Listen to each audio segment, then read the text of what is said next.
paano babalik ang mga Marcos? Okay? Parating may Pangulo, tinatanong, pwede bang ipalibing nyo sa libingan ng bayani? Anong ginawa ni PRRD? Early on in his administration, he chose to use his political capital to bury the guy at libingan ng bayani.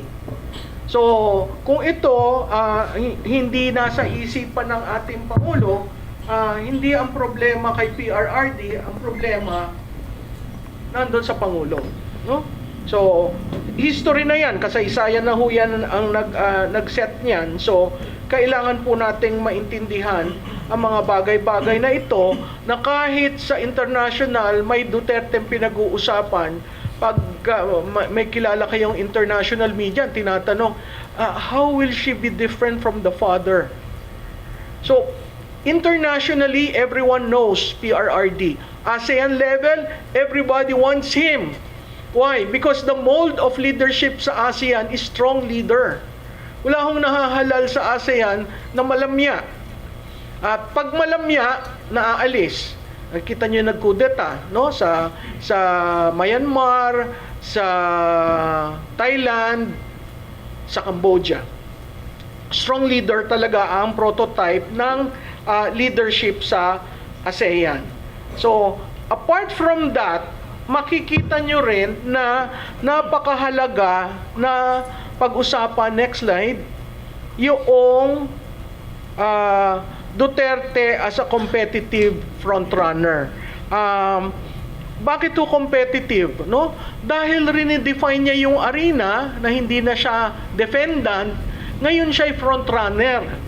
Kasi siya ang una nag-declare. Ngayon, may mga analyst na nagsabi, hindi, magiging katulad yan ni Binay at ni Villar. Kaya po, siguro dun, yung ilan sa inyo na nakakita, parati ho akong sinasabing DDS, sinasabi ko hindi ako DDS. Bakit ho? Nahihiya ho ako doon sa original na DDS. Kasi noong 2016, kay Binay ho ako. Si Bina yung kandidato ko. Yun yung first time ko nakikita si PRRD sa mga debates. Parati ho niya ako linoloko na parati ho ako may dalang mga box at folder. Sabi niya, day, ano yan? Sabi ko, sir, platform ho namin. Alam mo, wala akong platform. Sabi ko, sir, kay Binay ho ito. Sabi, hindi, pakita mo lang sa akin. Sabi ko, ano ba itong kandidatong ito, no? Pangalawa namin pagkikita, nahiya naman ako sa kanya kasi, sir, nakabarong ho lahat ang aakyat sa stage. Ganun ba? Hindi ba maganda itong suot ko? Hindi, sir. Sa Pangasinan ho yun. Nagpabili siya ng barong sa palengke. Tapos sinanap niya ako. Sinabi pa niya kay Jojo Binay, asan yung may dala parati ng yung plataforma mo daw? So sabi ni Jojo sa akin, bakit alam na plataforma? Sir, tinatanong, kinukuha. Ganun ba? O di, tinawag ako ni Jojo. Ito,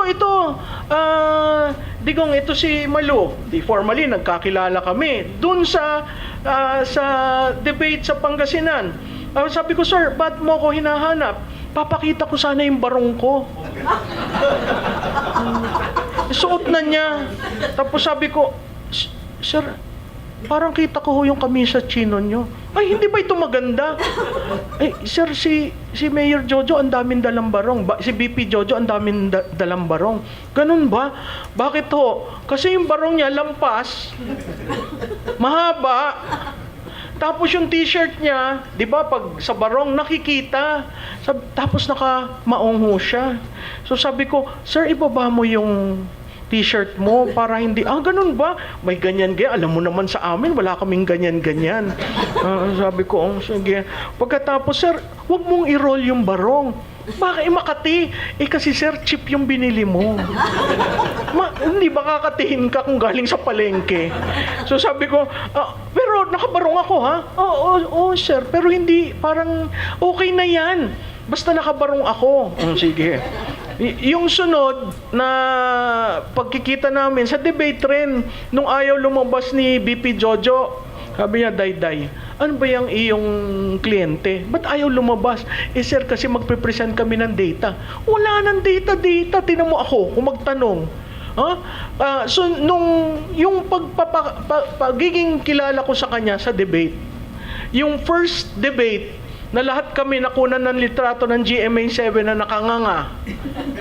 Yun yung tinanong ni Mike Enriquez na tungkol sa pagnanakaw. Ito naman sinabi na namin kay Jojo Binay, huwag kang magre-raise ng hand tungkol sa nakaw. Any reference, huwag kang magre-raise. Nag-raise ng hand. Sabi ko, ano ba yan? So nakuna kaming nakanganga. Okay. Tapos nakita namin yung sequence, magtatanong pala kay Miriam si Digong. Sabi ko, okay to. Lahat kami nagulat nung nag-embrace sila.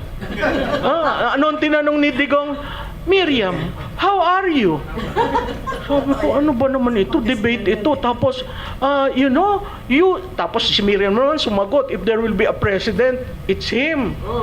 So lahat kami nakaganon. Sabi ko, naghanda pa naman kami ng rebuttal.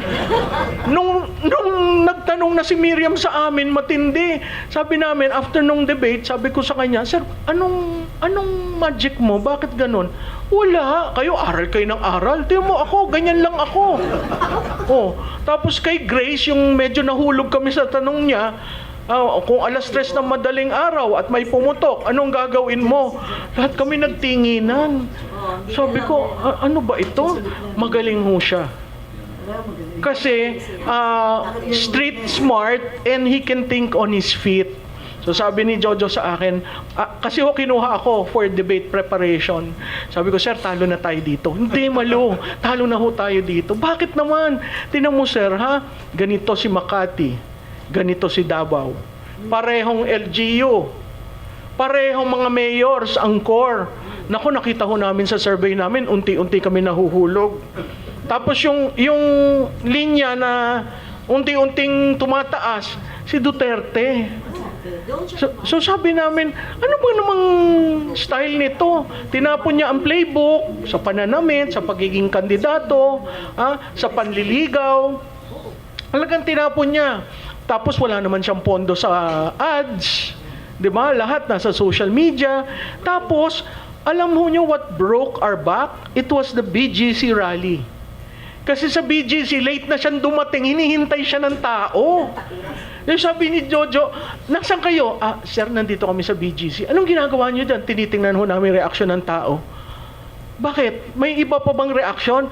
Sir, naghihintay sila, walang pakain, walang patubig. Late na siya ng parang 5 hours, 6 hours. Pero nandun yung tao.